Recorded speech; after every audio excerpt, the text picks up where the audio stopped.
The Greens.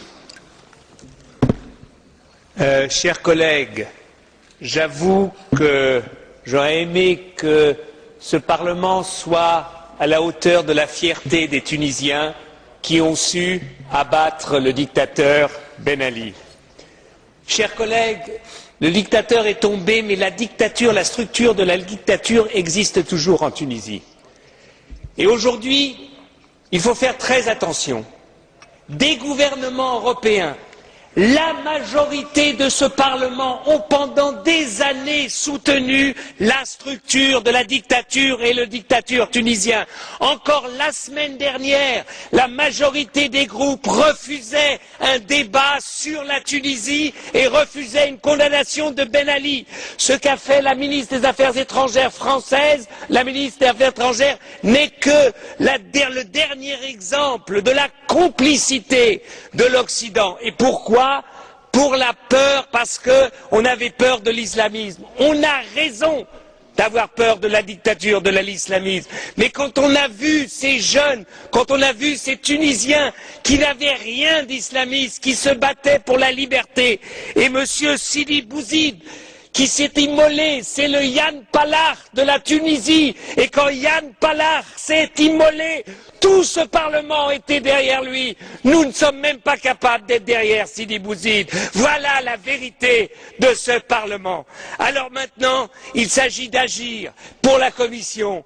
Il s'agit simplement de dire une chose, de dire aux Tunisiens, une élection démocratique dans un pays qui vient de sortir de la dictature ne se fait pas en 2 mois. Il n'y a pas une base de démocratie. La liberté d'expression, les médias, les radios, la télévision n'existent pas. Il n'existe qu'une imprimerie d'État. C'est pour cela que je demande à la Commission qu'elle prenne l'argent de l'accord d'association et qu'elle mette cet argent au service de la liberté d'expression en Tunisie et non pas au service d'organisations gouvernementales tunisiennes.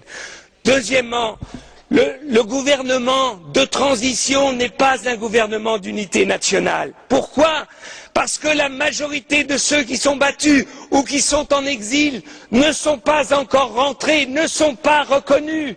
Donc il faudra du temps pour que des forces démocratiques, non pas des forces qui avaient été reconnues entre guillemets par Ben Ali, mais des forces réellement démocratiques puissent se développer.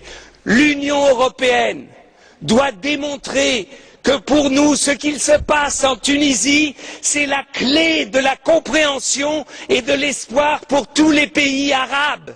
Pour tous les pays arabes. Démocratie et islam veulent aller de pair. Et si nous sommes capables de soutenir la démocratie tunisienne en train de naître, eh ben nous verrons qu'en Égypte, en Jordanie, en Syrie et partout, le peuple et les peuples vont s'élever contre leurs dictateurs. Nous avons une responsabilité, nous tous ici, parce qu'enfin, des Tunisiens, donc une partie du monde arabe, nous montre que l'espoir de liberté qu'on a vu en 89 dans les pays de l'Est, ce même espoir est aujourd'hui en train de naître dans un pays comme la Tunisie, demain en Algérie, après-demain en Égypte ou en Jordanie. Donc, c'est pour ça que c'est inimaginable que ce Parlement, eh bien, reste assis, dit oh oui, peut-être, on ne sait pas. On ne savait pas en 89 ce qu'allait devenir la Pologne. On ne savait pas avec Gorbatchev ce qu'allait devenir la Russie. Si à chaque fois que les peuples demandent la liberté, on leur demande une assurance, qu'ils nous disent que c'est sûr que ça ira dans une direction, on ne soutiendra jamais la liberté. On ne la soutiendra jamais. Et c'est pour cela que je demande à la Commission, bougez, donnez, montrez aux Tunisiens que maintenant la réelle politique, c'est la politique de soutien à la démocratie et non plus à la structure de la dictature.